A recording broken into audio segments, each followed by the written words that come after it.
nawashukuru sana wananchi wa kata yangu ya Kilindoni kwa kuniamini kuwa diwani mwakilishi wa kata yetu ya Kilindoni.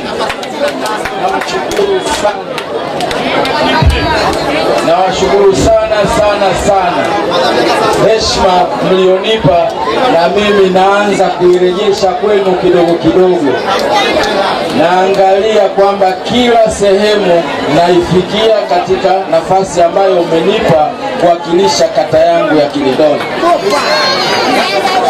Hili jambo si dogo, jambo kubwa, tena kubwa, halijawahi kutokea katika kata yetu ya Kilindoni. Mimi leo nipo na wananchi wangu. Kuna sehemu ambazo zimeandaliwa lakini sikuweza kwenda, nimekaa na nyinyi wananchi wangu hapa, tunaupokea mwaka mpya. Kwa hiyo nawashukuru wote waalikwa, mabibi na mabwana, nawashukuru wote waalikwa, wale wanamuziki, wacheza dansi, wote tusherekee kwa amani.